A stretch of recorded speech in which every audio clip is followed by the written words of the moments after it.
Bonjour à toutes et à tous, très belle matinée à vous sur France 3 Paris-Île-de-France. Je suis ravi de vous retrouver avec une invitée que les Français n'ont jamais oubliée, que vous n'avez jamais oubliée. Sa cote de popularité est toujours aussi haute et elle appartient, on peut le dire, à l'histoire de la télévision française. Allez, je ne vous fais pas attendre plus longtemps. Je suis très heureux de recevoir ce matin dans Face à Face Daniel Gilbert qui publie une autobiographie. Il faut que je vous raconte chez Talent Édition. Bonjour Daniel. Bonjour Jean-Noël. C'est vrai que vous appartenez à l'histoire de la télévision française. J'en sais rien. Moi, je regarde pas ce qui me concerne. En tout cas, je profite. On avait envie de faire connaissance avec vous à travers ce livre de souvenirs. On a l'impression de vous connaître parfaitement et quand on vous lit, on se dit finalement on apprend plein de choses, notamment sur votre enfance, sur votre jeunesse. Oui. Vous êtes une petite Française de province, c'est ça, hein? Oui, avec de province, mais pas du tout une vie très conforme à l'idée de la famille qu'on se fait, quoi.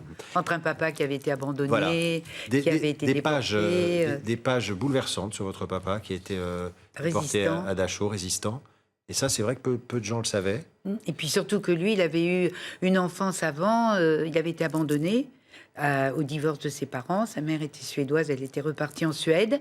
Et puis son père, qui était un notable de Clermont, ne s'est jamais occupé de lui. C'est vrai, Daniel Gilbert, que vous n'avez jamais vraiment parlé de vous, de votre intimité. Vous avez beaucoup fait parler les autres et vous avez été assez discrète sur vous-même.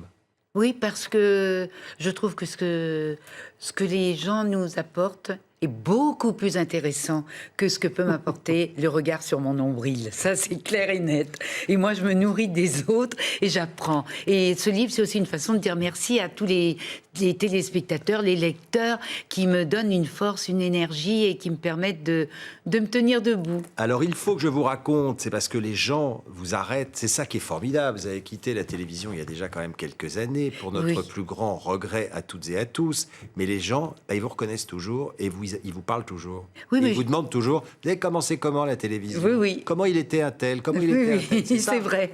C'est vrai. Mais dans la vie normale, c'est-à-dire partout... D'ailleurs, dans le livre, quand je l'ai écrit, j'ai dit oui dans le train, dans le train quand il roule, hein, parce que à ce moment-là, quand j'ai écrit, là, il roulait pas beaucoup. Et puis dans la rue, au supermarché, partout. Ouais. Mais c'est tellement, pour moi, c'est un tel cadeau. Parce que je ne pensais pas faire un métier comme ça. Et c'est un tel cadeau de me sentir en France, comme dans la rue de mon enfance, où je connaissais tout le monde. Mais c'est formidable. La vie m'a donné un très beau cadeau, même si on le paye toujours, le cadeau. Alors, hein, mais... Tout a démarré, vous étiez très jeune, vous étiez en Auvergne, vous avez fait quelques pas à la radio, et puis...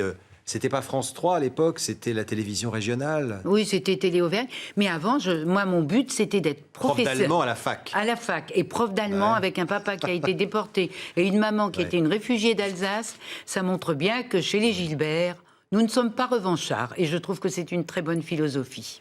Les débuts de Daniel Gilbert à la télévision, on va regarder un petit florilège de toute votre carrière. Mais regardez ces premières images, elles sont absolument étonnantes. C'est Anne Beaugrand qui a fait ces trouvailles pour nous. Voici maintenant les prévisions météorologiques. Mesdames, Mesdemoiselles, Messieurs, bonjour. J'ai donc mis mes souliers vernis, mon beau chapeau en paille de riz. Alors c'est samedi, je suppose que selon la tradition de votre pays, vous avez fait votre grande toilette. Oui, parce que c'était le samedi de la Pentecôte. Qu'est-ce que tu aimes chez Marlon Brando? Eh bien, moi, il y a une chose que j'aime beaucoup chez Marlon Brando, c'est sa voix. Je trouve qu'il a une très jolie voix. Oui, il a une très jolie voix, mais il est très bien aussi physiquement. Vous savez, Marcello Mastroianni, j'ai vraiment besoin de leçons de prononciation. Vous voulez pas nous redire le nom de votre réalisateur, du réalisateur du film Lisa? Marco Ferreri. Marco Ferreri. Non, je n'y arriverai pas. Alors on peut vous poser des questions bien sérieuses et vous répondez bien convenablement aux questions. Très clair. La dernière émission de Midi Première après presque 14 ans. Nous ne savons pas bien les raisons sérieuses qui causent notre départ et la disparition de Daniel à l'antenne. Moi nu dans la cuisine, je lui crie en rigolant. Et blanc, passe-moi l'éponge. Je suis comme je suis faite comme ça. Et oui, je suis comme je suis, elle est comme elle est. Daniel Gilbert est l'invité de ce numéro de Face à Face pour son livre de souvenirs. Il faut que je vous raconte, qui paraît chez Talent Édition. Vous aimez pas vous regarder, Daniel Gilbert? Non, pas du tout. D'ailleurs, c'est des métiers qui sont faits pour être vus par les autres. Puis on se voit jamais comme on est. Et moi, je perds le moral quand je me regarde. Alors donc, je me regarde pas et je m'écoute pas.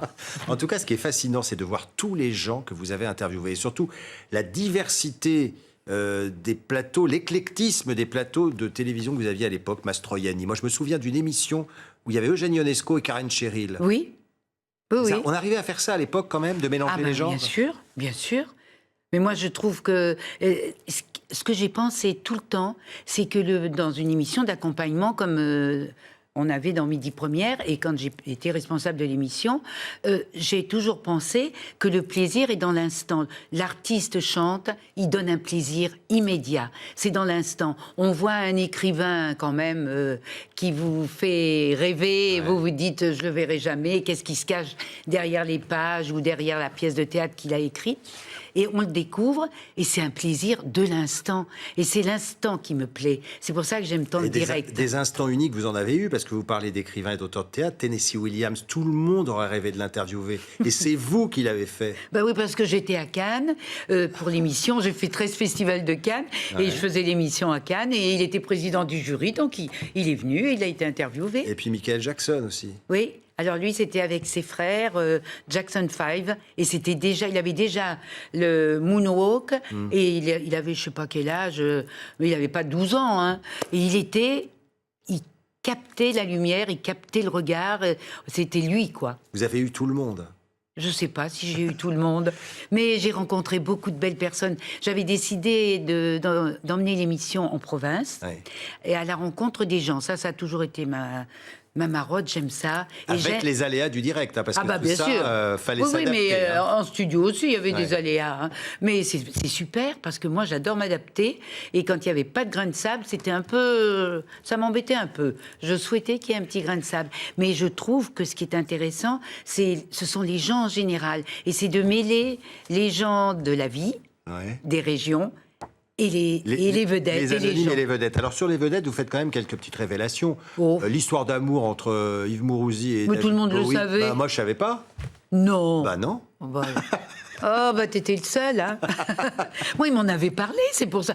Et ça a fait le buzz, et je comprends pas, moi j'ai horreur des buzz, hein.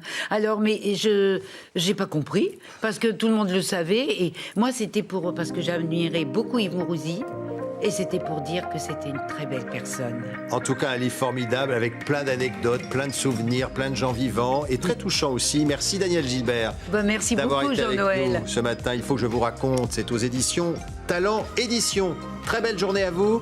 Merci de votre fidélité.